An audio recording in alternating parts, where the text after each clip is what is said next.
Hi, ഞാൻ doctor Anjana Rajendran. Makkiya diagnostics and polyclinic തൃശ്ശൂരിൽ dental സർജനായി വർക്ക് ചെയ്യുന്നു.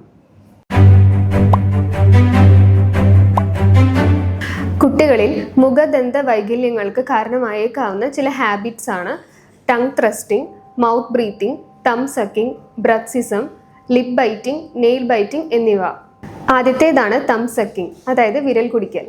ഗർഭാവസ്ഥയിൽ 15 ആഴ്ച പ്രായമുള്ളപ്പോൾ മുതലാണ് ഒരു ശിശു തം സക്കിംഗ് ഹാബിറ്റ് തുടങ്ങുന്നത്. അത് ഒരു 5 വയസ്സ് പ്രായം വരെ നീണ്ടു നിന്നേക്കാം.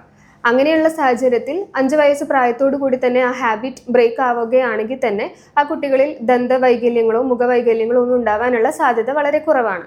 എന്നാൽ 5 വയസ്സിന് ശേഷവും ആ കുട്ടി ഈ ഒരു ശീലം കണ്ടിന്യൂ ചെയ്യുകയാണെങ്കിൽ പാൽപ്പല്ലുകളേക്കാൾ അത് എഫക്റ്റ് ചെയ്യുന്നത് പെർമനന്റ് ഡെന്റീഷനെയാണ്. അതായത് കുട്ടികളിൽ മുകളിലെ താടിയലിലുള്ള പല്ലുകൾ പുറത്തേക്ക് പൊന്തി വരാനും താഴത്തെ താടിയലിലുള്ള പല്ലുകൾ അകത്തേക്ക് പോവാനും ഫ്രണ്ടിലെ പല്ലുകൾ തമ്മിൽ കൂട്ടിമുട്ടാത്ത അവസ്ഥ, അതായത് ആൻറ്റീരിയർ ഓപ്പൺ ബൈറ്റ് എന്നിങ്ങനെയുള്ള ദന്തവൈകല്യങ്ങൾ സംഭവിച്ചേക്കാം. ഇതുമൂലം ഭാവിയിൽ പെർമനന്റ് ഡെന്റീഷൻ വരുന്ന പല്ലുകൾ, പുതിയ പല്ലുകൾ നിരതെറ്റി വരാനുള്ള ചാൻസസും ഉണ്ട്. അപ്പോൾ അതിനെ കറക്റ്റ് ചെയ്യണമെങ്കിൽ ഓർത്തഡോണ്ടിക് കറക്ഷൻ വഴി മാത്രമേ പിന്നീട് പല്ലുകളെ നിരയിലേക്ക് എത്തിക്കാനായിട്ട് സാധിക്കുകയുള്ളൂ. ഇങ്ങനെ ഒരു ഹാബിറ്റ് ബ്രേക്ക് ചെയ്യേണ്ടത് അത്യാവശ്യം തന്നെയാണ്.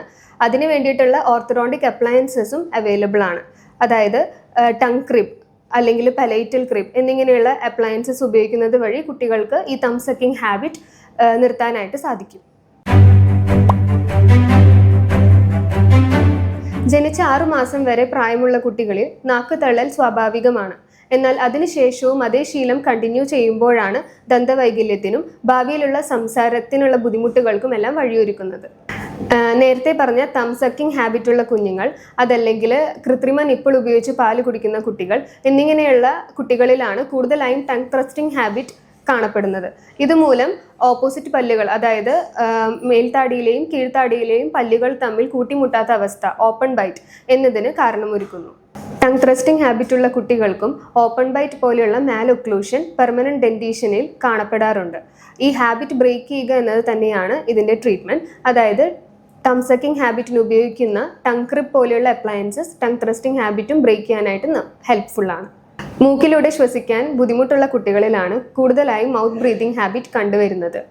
അതായത് ഏതെങ്കിലും തരത്തിലുള്ള നേസൽ സെപ്റ്റം ഡീവിയേഷൻ, അല്ലെങ്കിൽ മൂക്കിൽ ഏതെങ്കിലും ഭാഗങ്ങളിലുള്ള ദശ വളർച്ച, അതുമല്ലെങ്കിൽ അഡിനോയിഡ് ടോൺസിൽസിന്റെ അമിതമായ വളർച്ച എന്നിങ്ങനെയുള്ള കാരണങ്ങൾ കൊണ്ട് കുട്ടികളിൽ മൂക്കിലൂടെ ശ്വസിക്കാനായിട്ട് ബുദ്ധിമുട്ടുണ്ടാവാറുണ്ട്. വായ തുറന്നു വെച്ചുറങ്ങുന്ന കുട്ടികളിൽ മുന്നിലേക്ക് ഉന്തിയ തരത്തിലുള്ള പല്ലുകൾ കാണപ്പെടുന്നുണ്ട്. അതുപോലെ തന്നെ ഓപ്പൺ ബൈറ്റ്, മാലൊക്ലൂഷൻസ് എല്ലാം ഇവരിലും കാണപ്പെടാറുണ്ട്.